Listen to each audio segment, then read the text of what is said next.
Hey folks, happy Tuesday of our Holy Week. I hope and pray that you're doing well today.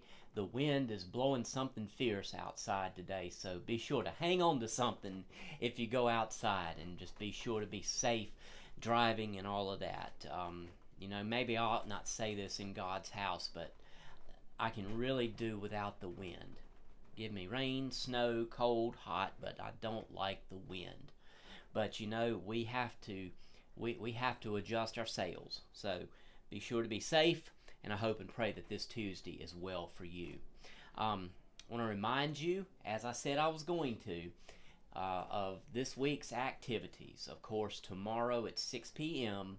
is our prayer and Bible study, and we're delving further into our study on the fruit of the Spirit. So we want to be sure that you get that invitation to come out and be a part of that.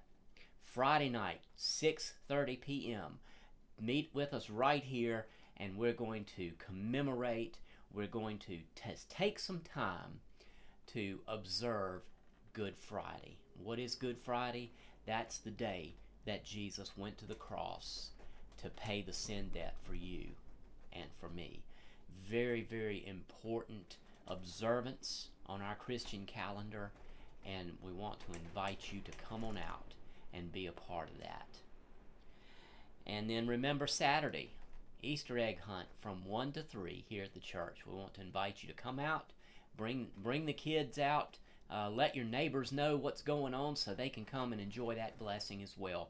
And you heard me say it, I didn't say it yesterday, but I've said it before, maybe one day last week or something like that. But an Easter egg hunt, it'll be fun for the kids and all of that, but we're incorporating the story of Easter into that. For many, many years I've thought to myself, what on earth do Easter eggs have to do with the true meaning of Easter, which is the resurrection of Jesus Christ?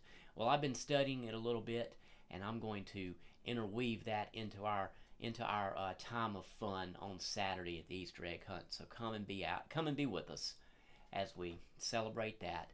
And then by all means, Sunday starting at 9:45 when our Sunday school time is.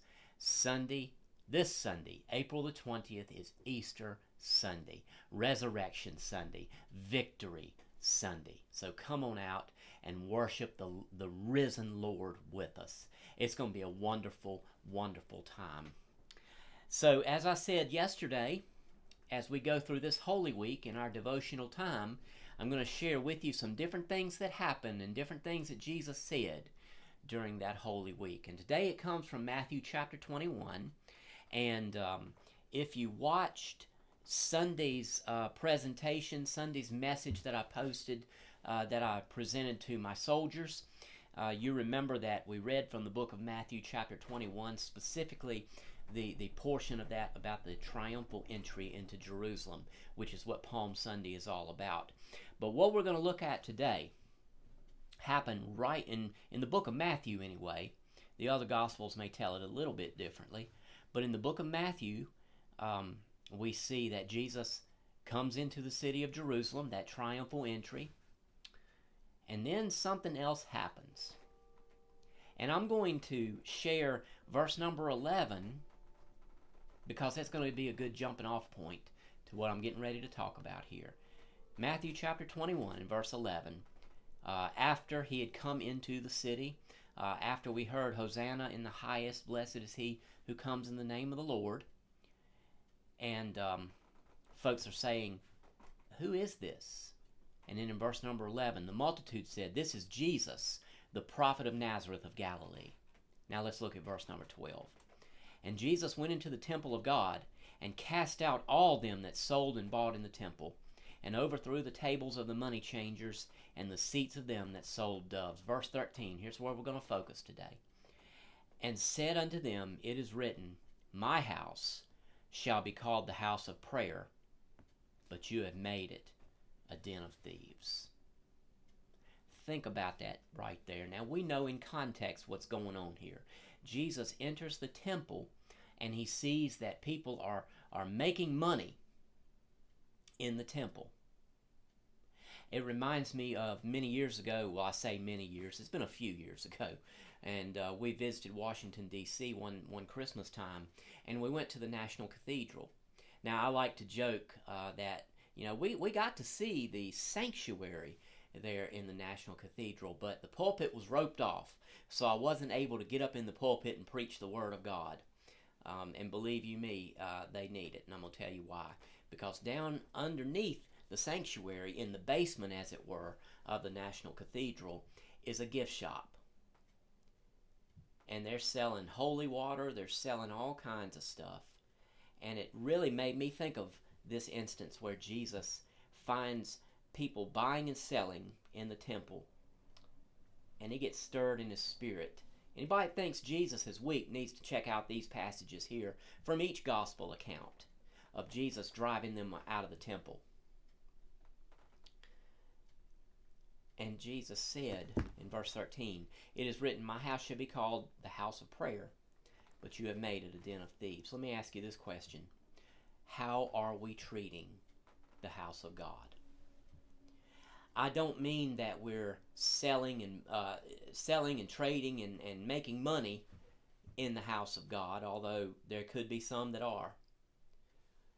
But let me ask you a question. How am I treating the house of God? Are we treating it as the house of prayer, the house of worship? Or are we treating it like we might treat our own homes? Or are we treating it like we might treat somebody that we don't like? Or whatever the case may be. How are we treating the house of God? And here's one thing that'll convict you, folks.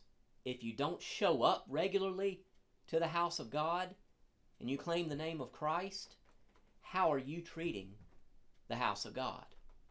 If something is more important than being in God's house at the appointed time of worship, how are you treating the house of God? Jesus says right here, "It is written, my house shall be called the house of prayer." Are we treating the house of God with the reverence that it's due? Christian, if you claim the name of Christ, you need to treat the house of God as God's house. What do I mean by that? Be here to worship. And I get a little bit stirred up on this because it really does stir my soul, because there are many people out there that say, "I'm a Christian, I'm a believer in God, I am headed for heaven when I die," but you never see them in the house of God. You might find them at the racetrack. You might find them on the soccer field. You might find them anywhere else but in the house of God. Christian, how are you treating the house of God? You see, Jesus got really stirred up when he saw how they were treating the house of God. And he fashioned together a whip and ran them out of there. Now, we're not trying to run anybody out of church. We're trying to get you to come to church. But it begs the initial question, folks.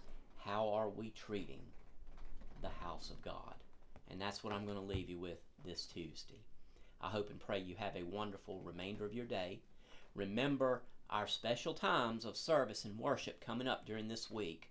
And by these videos, I'm not going to let you forget. So you're going to be reminded every day. But come on out and be with us to the house of God, to the house of prayer, to worship, to commemorate, to remember, to celebrate victory. Love you, folks, and I'll talk to you a little bit later. God bless you.